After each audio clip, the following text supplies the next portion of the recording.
What's going on, everybody? Welcome into the Sports 2.0 Network, a specialty show we got for you tonight, a little Winter Classic. Colten, Kahler, Rodney, Knuppel along here with you, presented by St. Louis Sports, Winter Classic. Rodney's getting ready for the big drive tomorrow up to Minnesota to watch the game. How excited are you? What's the level of excitement here? Yeah, man, I'm at about a 10. I'm ready to go. I'm gonna head out early tomorrow. I want to get up there mid-afternoon, do a few things up there. Got some things going on tomorrow, early evening. So gonna get going early tomorrow. About 7 hours from here. Hoping the weather holds off. I know there's some chance of some weather around here tonight, which means tomorrow could be a little dicey of a drive. But I'll be all right. I'll slow down and I'll get there. But really excited about getting up to Minneapolis. Only been to Minneapolis once in my life. So I really enjoyed it. Now that was in July. Minneapolis was a lot better in July, I think. So it'll be fun though. It'll be a fun weekend. I've been up there once, made the drive up there. It was in September though, Ryder Cup, when it was up there at Hazeltine. So we made the drive up there, but not bad. It might be a little bit different for you on Saturday night at about 6 o'clock when it's negative 15 degrees outside, but it's all right. Yeah, it's going to be a cold one. Going to be a record cold for a National Hockey League game. Obviously, I think the previous record was like 0 or 1 in Michigan a couple years ago there at Ann Arbor, and this is definitely going to break it because the high in Minneapolis is -4 as of right now. Now that's kind of fluctuated. Earlier this week, it was like 6 for a high, and then it's went down into the negative. So we'll see what happens. We'll see where the temperature falls, but I will go on record and say this will be the coldest NHL game in history. So it will be, and it could be the coldest outdoor sporting event in Minnesota sports history. Yeah, I can see that. Yep. I believe the other one was 2016 when the Vikings were still playing at Minnesota's field. Mm-hmm. It was like -8 out that day when they played the Seahawks, but it's going to be a cold one, but it's still going to be fun. Let's dive into it a little bit here. Obviously, no shocker here, presented by St. Louis Sports. We are both St. Louis fans. You can see the banners, the jerseys, the cup, everything. Blues are playing right now, so it's, still they're not quite ready. They still have the Oilers at, the good Lord, Enterprise Center here tonight. They're up 2-1. And we've already seen a big transition here because they lost some guys to COVID, but brought some back from injury. Kairu and Thomas score early and make their presence known. Yeah, it's nice to get guys back. It's nice to be healthy. I like seeing new guys mixed in, but I really prefer seeing our guys, the studs, the players, the guys that, you're going to need to make a cup run. And NHL and NHL standings all bunched up. You need points, and I think you get more points by playing the top guys. And Jordan Binnington's back in net. And he's the guy you need. I mean, you don't go far without a Jordan Binnington, no matter how Chucky Sideburns has been playing. But yeah, it's nice to see those guys back. It's nice to see a line of guys you're familiar with, and it was nice to see the cup of tea for some of those guys, but. They can go back to the minor leagues and sharpen their tools a little bit and then be ready when they get called back up, because they're going to. There's going to be more injuries. There's going to be more COVID sidelines. So they'll be ready when they come back. And then you already answered one of my questions I was going to get into was, the goalie spot. It's kind of an open question right now. Obviously, Binnington was back off of COVID after the homestand with the wins against Dallas, and then they lost at Winnipeg with him in net. Is that something that we're going to, obviously he's the guy because he led you to a Stanley Cup. Yeah, he's going to be the guy, and he's going to start Saturday too. I mean, I can't find any reasoning to see, Craig Berube go with the young guy over Jordan Binnington, even no matter what happens here, barring injury. I mean, you go with the guy that gets you there, and that's Jordan Binnington. And, I didn't think he played bad in his loss. They took the loss in that game, but I didn't think he played poorly. And Sideburns has been really good and won every game. And I don't know if he's been great every game. They've just won every game he's played. So Jordan Binnington's the guy. He's going to be the guy. And I look for him to be the guy on almost every night except for the back-to-back nights, with occasional dive. But it's nice to have a good backup, and then Husso's coming back at some point. So it's a good problem to have a couple goalies ready and available and playing well. I'd love to look at the differential for, the support that Lindgren has got versus what Binnington gets, because it seems at times when Binnington's in net, the offense forgets how to play hockey. And then it seemed like when Lindgren was there for 5 games, they scored at least 5 a game. They scored 4, I think, the night that I was there against the Stars, 4 or 5. So darn near he pitched a shutout that night, but he was impressive though. You can't knock him on that. Yeah, they went through a stretch where let's take December, for example. They lost the first game of the month to the Lightning. It was lost 4-2. I believe Binnington still played in that game. That was the very first game of the month. No, that was Husso back December 2nd. So then they lost 4-3 to the Panthers. So they scored 3 goals with Husso again. But then it was Lindgren's time from there. They scored 4 goals against the Panthers. They scored 6 goals against the Red Wings, 4 against the Canadiens. Then they lost 3-2 to the Ducks, but that was with John Gillis in net. And then they scored back-to-back 4 again with Chucky Sideburns there. So, yeah, when you score 4 goals a game, if you're a National Hockey League goaltender, you should win. You should win every night with 4 goals. That's just, if you don't, you're not going to keep your job very long. Right. Binnington back in net tonight for the Blues. They're up 2-1 early. But looking at this matchup, it's the first time these two teams will face each other this year, Central Division. I wouldn't necessarily call them rivals, but there's a little bit of history there between the two teams. Minnesota is obviously the team to beat, I think, in the Central this year. They've got the lead currently.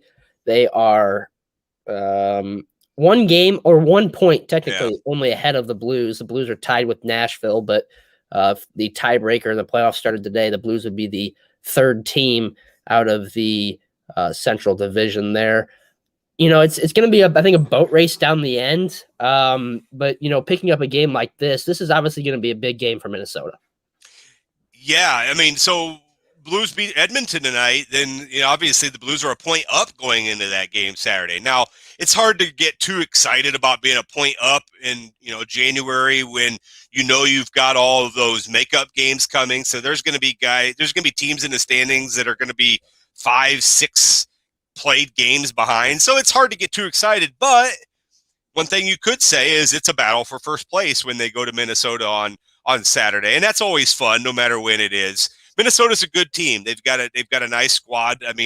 Kaprizov is the real deal. 36 points already this season.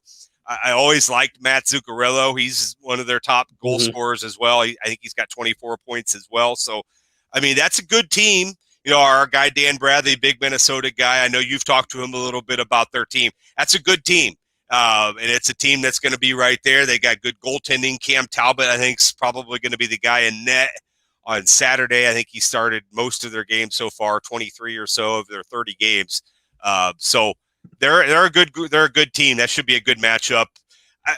Really, we can preview it all we want, but then they're going to COVID test Saturday, and we're going to find out who's in and who's out. So it's hard to really get too deep into previews right now because guys are missing a lot of games, and that makes a big difference right now.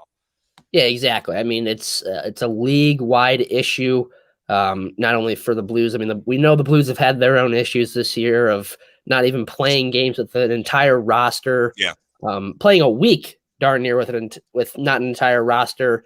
Almost using an emergency goalie that happened to be a Tampa Bay Lightning fan against Tampa Bay Lightning. It's been that kind of year for the Blues, but I think it goes to speak to their resilience and to the guys that have been able to stay healthy of where they're at right now. Because easily, you could be like the Baltimore Ravens right now with 33 players on IR or COVID, and you could just kind of chalk it up and be like, tough season, but they didn't. Yeah, and I attribute that almost directly to Craig Berube. I think he's a tremendous head coach. I hope I would say this whether they won the cup back, in 2019 or not. I just think he's a tremendous leader. I know he can, he could come across as maybe even a little bit arrogant and, a tough, SOB, whatever you want to call him. But I think he's a tremendous leader, and one thing I like to watch from a lot of sports dynamics is how do you bounce back? How do you get through tough times? And I've always found that under Craig Berube, the Blues have done a great job of that, and that's happening this year. But then it's also the leaders. I mean, Ryan O'Reilly, a tremendous leader. They got veterans, and that's why they are able to sustain what they're doing. And one thing on the Blues, real quick, the one guy this year that hasn't missed a game for the Blues. Can you guess who that is? Ooh, if there's one guy, hasn't missed a game all year. Would it be Tarasenko? It's number 91 himself. Number 91, yeah. Yeah, it is. And I find that interesting because, he's the injury-prone Vladimir Tarasenko. How many games are we going to get out of him now? Knock on wood that he can continue to play this year. But that's a testament to him. I mean, whether he wanted traded or not, whether he still wants traded or not, I mean, he's going out there playing, and I mean, he's giving good effort. He's giving good effort. And that's another thing I like to see is, are you giving good effort? And he does every night. And I think that's a testament to their leadership. Unlike the team down the street, this team, I often don't complain with the front office. Yeah. And I would hope that Doug Armstrong does not trade number 91. I mean, you can't at this point. Yeah, I don't think so. I don't think they will, and I don't think Vladimir will be asking for it at the deadline. I think he probably understands the value of staying with a team as the season goes along. Now, whether we revisit this in the offseason or not, that's really his prerogative. I mean, I think that's actually his right at this point. If he's not comfortable in St. Louis, but doing it mid-season again, I think is not appropriate, and I don't think he will. I really don't think he will. I think he sees this team has some potential, and right now he's just playing, and I think that's what he'll do. I don't see that happening this year. And you brought up Craig Berube. Obviously, he's been a big part of this team. And when you think, or when you look at a team kind of taking to their coach's style, the Blues do that typically. But this year, they're a little bit different. They're actually a little bit quicker, and they've got some younger guys that can kind of get around and shoot the puck a little bit instead of kind of being that big, tough team that likes to dump it in and bang on the boards. Yeah, years ago, I used to get on once a week or once every other week with Jim Mattson and talked St. Louis sports. And I talked Blues, and I always used to say, I think the Blues are good, but they just don't score enough. And I think for the longest time that was the case. And then obviously 2019 came along and I was dead wrong. They scored enough and they won. But I don't say that anymore. Their offense is where it needs to be. And I really think their defense is where it needs to be too. It's whether or not they put together full games and they do it consistently enough. I don't have a lot of complaints with this team. Even when they do lose, okay, a lot of times they'll bounce back. And I don't get too concerned about one loss here or there. It's how are you playing overall? And I think overall they've played really well. And you're right. They do have the offensive pieces that can score. They have talent offensively. It's a Craig Berube led team, but it's certainly not the way he played. I mean, would that guy have 61 career goals in his career, and he played 61 years? I mean, the guy couldn't ever score a goal. In fact, he scored 5 goals his last 5 years in the National Hockey League. That's Craig Berube, and he played 55, 66 games, 77 games, scored 4 goals. The dude didn't score very many goals, but this team certainly has some offensive firepower. Yeah, and this has got to be looking at rosters of, the St. Louis Blues. Obviously, they've had a lot of good rosters, but this has got to be up there with probably one of the better rosters in general, but obviously offensive performing rosters. Yeah, I mean, their offense is better than the 2019 team. But the leadership with losing Pietrangelo over the last year and a half, and even Joel Edmondson and a few of the rest of those guys, Jay Bouwmeester, several of those kind of tougher, bigger veteran guys. That's kind of the question I have is, do they have that leadership? And to be honest, I mean, and I think this in a lot of sports, like they're going to have to get lucky a little bit in the postseason. You just are. You can't go through winning 16 NHL playoff games and not have a little luck. So, and they got to be healthy. If those things happen, we'll revisit this when April gets here. But I do think they are a fairly comfortable bet right now to make the playoffs. Just, if they can stay healthy, I think they are a playoff team. I think looking past the playoffs, I'm pretty comfortable in saying that I think the Blues will make it. And I even kind of like him as a dark horse, possibly to win the Stanley Cup again. I really do think this offense could carry them, to the cup. Looking at elsewhere in the league, obviously you're gonna have to go through Minnesota. Yeah. Vegas has really turned it around. Anaheim is turning around. Edmonton, they're a little further down in the Pacific, but they're not, that bad. You look at, the Eastern Conference, Carolina's really good. Washington's good. New York's good this year. The NHL, you're seeing a lot of good hockey this year, especially obviously Tampa Bay. They're looking to go for a 7-peat or something like that. I think we're at now. Yeah, they're awfully good. Yeah, and I mean, I guess I'm just thinking like you're gonna have to beat 3 good teams in the West. You just are, because in the NHL that 8 seed is just as good as the 2 or 3 seed a lot of times. I mean, the points are so bunched up. I mean, I think one thing now the Blues need to find. I mean, the monkey's kind of on their back since the 2019 Stanley Cup. I mean, this is a team that went 2-7 in the quote unquote bubble postseason back in the 2019-2020 season. Remember, they lost all 3 of those. That was call them like round robin games, and then they lost 4 out of 6 to Vancouver, and then of course swept last year by Colorado. So since they won the cup, they are 2-11 in the postseason. That's not very good. They're going to have to get that monkey off their back, get a first round playoff win this year to kind of loosen them up a little bit. Yeah, looking at, the Winter Classic here, the first time it was ever played was in 2008 between the Buffalo Sabres and the Pittsburgh Penguins. That was in Orchard Park. Mm-hmm. The Penguins won that one 2-1 in a shootout. And obviously since then it's really grown. We've had the Heritage Classic. I believe that actually started in 2003. Yeah. But we had the Lake Tahoe last year with Vegas, and that was kind of a little bit of a train wreck, because who would think that an outdoor ice rink in Nevada would work, but it's beside the point. Looking at the Blues, they hosted one in 2017 against the Blackhawks. This is the first ever Winter Classic for the Minnesota Wild. So that's why I kind of hinted to it a little bit earlier that this is going to be a big game for them and for their fans, because outdoor hockey in Minnesota is nothing new. It's just in a baseball stadium with 40,000 people. Yeah, now a couple things. We'll start with the Winter Classic. So if I remember right, the Cotton Bowl last year was a little bit of a disaster too, because wasn't it too hot? It was a little bit too warm there too. I think a little bit, yes. Yeah, I know Lake Tahoe got moved back, and it was not great. I'm pretty sure the Predators and Stars at the Cotton Bowl may have gotten moved back a little bit. This game's not going to get moved back on Saturday. The ice is going to be ice. Now, the only thing I could think of, and I don't think they'll do this because of ticket sales, it would almost make more sense to move this game up. But I do like the game at night under the lights. But if you moved it up to a 1 o'clock start, you might save 10 or 15 degrees. But, I mean, what's the difference between -4 and -16? I don't know if there is such a difference. Like, you're going to freeze anyway. And these players, they're going to be cold. But a lot of these guys are used to it. They played outdoor hockey forever. Now, your other thing, 2017, actually one of the best sports moments I've ever been involved with. The Winter Classic in St. Louis was absolutely beautiful, because it was like 35 degrees. I was there. It was like 35 degrees, which is very tolerable, like awesome weather for this.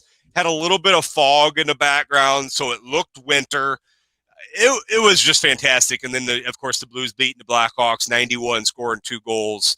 What was there, 46,000 people at, my first love, Busch Stadium. So baseball heaven. Yeah, that was terrific. If the Stanley Cup wouldn't have happened in 2019, the Winter Classic would be my number 1 Blues moment. It was fantastic. I don't know, I doubt the Target Field one tops this for me, only because it's at Target Field and not Busch Stadium, and it's 7 hours away instead of 2.5. So, but it'll be a good time. But yeah, that 2017 Winter Classic was awesome. But I mean, looking at the 2017 team, it's kind of crazy to think how much has changed with that roster to where they are now. I mean, they've got, very few similar players. Perron is an unrestricted free agent in 34 years old. Do you re-sign him? I think you do. I think he's a dynamic player enough, not only offensively, but you put him on the power play as well. He's kind of that older veteran leader kind of guy as well to have. That's good to have in a locker room. And I think for as much time as he's spent in his career in St. Louis, he let him finish it there. Rodney, your thoughts? Yeah, no, at some point it's going to be his last contract. So, what does he want to get out of his last contract? Yes, as the guy started in St. Louis, he's also been in Edmonton, Pittsburgh, Anaheim, Vegas. God, the guy's been all over the place. Then back to St. Louis for his, third stint? Yeah. Yeah, I mean, I obviously want to hopefully get a club-friendly deal. And from what all I understand of David Perron, he probably would take a club-friendly deal. I struggle with NHL contracts because they seem to be not as easy for us to grasp onto. Yeah, like it's different. It's different. Mm-hmm. It's not as easy as some others. He's making $4.5 million as of 2016. So I mean, if you could get him on a club-friendly deal, now I'm not overpaying for a 34-year-old David Perron. No. With all the young talent the Blues have, but if you could grab him for a 2-year deal and say we'd like you to finish here, yeah, I think that's something you want to look at. I mean, he's a guy that can put the puck in the net, and we know you need that. No, I totally agree, and it's for his age, it's got to be beneficial to both. But if he's, looking for the money grab, then I really have no problem letting him walk because I think they've got enough younger guys to kind of come up and possibly fill that role. But one person I don't think we're talking about enough, Jordan Kairu.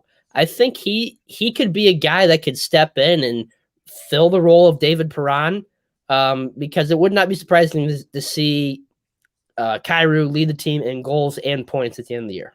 Yeah, I could see that. What is Jordan? Kairu's 23, be 24 in August. May, excuse me. Yeah, I mean, Kairu he's making. I think he's making.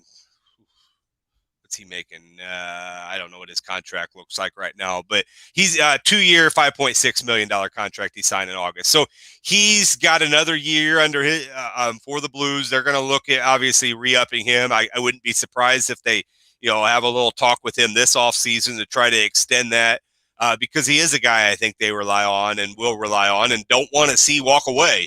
But he's going to make more than $2.8 million after this. He's certainly a guy that I think you're right. Will be kind of the guy that can fit in there. Second round draft pick a couple years ago. So I like Kairu a lot. He's got great speed. Puts the puck in the net. So a good asset to have. And looking at his goal tonight, just the way he was able to get around the edge, and then he was so patient and waited for the goalie of Edmonton to just move the slightest bit and top shelf over the shoulder, gave the Blues a 2-0 lead. I believe it is still 2-1. Yeah. I haven't Bally Sports is not working for me on the on their website, so that's cool. Yeah, I've got on TV behind me. It is intermission, 2-1 St. Louis. So when Kairu scored that goal, obviously Edmonton came back within 30 seconds and made it 2-1. Kairu had 35 points in 55 games last year. He's already at 25 points this year and not even 30 games. So he's looking at, the guy's looking at 60, 70 points this year for the Blues if he can stay healthy and keep up his current pace. Certainly a guy I think that Doug Armstrong would like to keep and Craig Berube really likes. One line that's really been impressive to me kind of through losing Thomas and Kairu and all them was the Russian line of Buchnevich, Barbashev, and Tarasenko. You're without Buchnevich tonight. Obviously, he went out right before the game with a non-COVID illness, and then Barbashev was put on the COVID list. Keeping that line together, boy, they look really good. Yeah, I don't even know what a non-COVID illness is anymore. I thought they all were COVID. I don't know. I don't know. Anyways, but yeah, I mean, Pavel Buchnevich is a guy that's been good since coming over from the Rangers. One of my 10-year-old son's favorite players. And ironically, he's one of his favorite. Colten, do you have any idea why he would be one of his favorite players? You're not going to remember this, but go ahead and give me a guess. Who, Sammy Blais or no? Buchnevich. Why my 10-year-old son likes Pavel Buchnevich, maybe one of his favorite players. Do you have any guess why? No idea. Do you remember like his first or second game of his career as a Blue? You remember what he did? He headbutted a guy. Oh, that's right. That's yes. right. Yep. And so my 10-year-old loves it. And in fact, he has a term that when he headbutts, pretendly or not pretendly, he calls it the Buchnevich. That's what a headbutt is now. Anytime you do a headbutting motion, it's called the Buchnevich. So that is the running joke for my 10-year-old. But I mean, the guy is a scorer. I mean, he can score. He's a great power play player, guy for him as well. Just 26 years old. Been good for him. So yeah, I like that line, the Russian line. Put them back together when they're all healthy and see what happens. But yeah, I am a fan of Pavel Headbutt Buchnevich. When you look at points and think about points, this matchup for the Winter Classic on New Year's Day, 6:00 on TNT, not on NBC this year. They, screwed it up and lost everything. And so TNT took over the broadcasting rights of hockey along with ESPN. But when you look at points, it really doesn't get much better than these two teams, because you look at the Blues, they have, let's see here, 1, 2, 3, 4, 5 guys in 20 points or more. Buchnevich and Tarasenko at 29. Kairu got to 26 tonight. And then you look at Minnesota, and they've got one guy with 30, and then they've got like 6 guys with 20 points as well. I mean, it's kind of top heavy for both teams. Yeah, guys that can really score. What it was 3-2 game. We're looking at 5 goals, 6 goals somewhere along the way. I mean, those outdoor games can be a little funky, but I think the ice will be pretty smooth for them. So I don't think we'll see crazy bounces. But yeah, guys that can score. Both teams have athletic guys that can score. Minnesota's been really good at home. Now, you'll call this a home game, but this isn't their home ice, obviously. So things will be a little bit different for them. But they're 10-2-1 at home. Blues have struggled a little bit on the road, 6-6-3 on the road. When Vegas puts this out, the Wild are going to be favorite. They're going to be like minus 130, minus 140, and the total's going to be 5.5 or 6. But we found, and actually Minnesota's not playing real well. I think for them, the break came at a pretty good time. They had lost 4 straight. Yep. So, taking that time off, but man, that's a big break. What was their last game? December. It was a 7-4 loss to Dallas. Yeah, but that was would have the been 18th. Yeah, so 2 weeks. It's been 2 weeks since they've played. I mean, and the Blues are going to have tonight under the belt. They're going to get into Minneapolis tomorrow. They'll probably beat me in because they're going to fly. And then they're going to be a little rusty. Hopefully for the Blues, they can take advantage of that early. Yeah, but you look at that losing streak that they had. They lost 4 games in there, and they had 4 postponed. Yeah. They were on an 8-game winning streak before they lost 4 in a row. So they were really hot and then kind of, fell off a little bit. Obviously, now COVID's kind of shut everything down a little bit, but they get a chance. They're going to have fresh legs. I mean, that's no denying that fact there either. But you do make a good point. Obviously, the ice should be in good shape with how cold it's going to be. It's not going to be warm and kind of beating that down at all, but it's going to be an interesting game. From a betting perspective, fandom aside, are the Blues, do you like them in this game? Yeah, I mean, I don't know. I think all NHL games for the most part are toss-ups. I mean, especially between these two teams, is the weather, being different. Everything's different in this game. I personally probably just wouldn't bet it.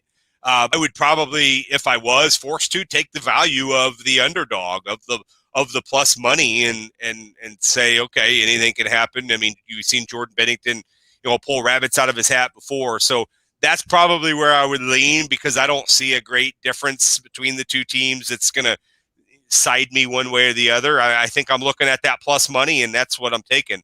But to be realistic, probably just stay. Although I can't go to a game without putting some kind of bet on it. So, yeah, I'll bet the Blues.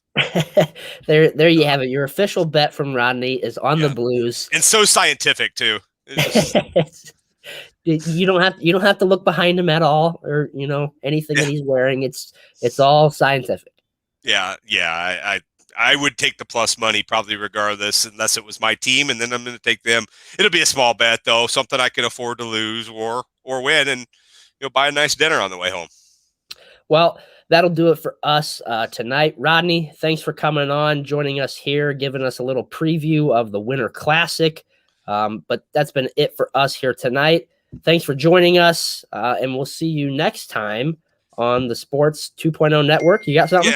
Yeah, make sure you head out to stlouissports.com. All those you're listening, Colton's doing a good job there of getting some stuff up and talking Cardinals, talking Blues. Obviously, hoping some of that Cardinal stuff can heat up a little bit. Hoping baseball actually is back after a while, but stlouissports.com. Colton, you're doing a nice job with it. Make sure you go there and take advantage of his stuff. And then, Colton, let's get on a little bit in 2022. Let's do a few videos and give the people what they want. Yes, let's give the people what they want. That's what we got to do. That's right. Try and channel our entertainer Kern a little bit and provide some good content. But I'm all for it. All right, man. Thanks for having me. Appreciate it. That'll do it for us. Thanks. We'll see you.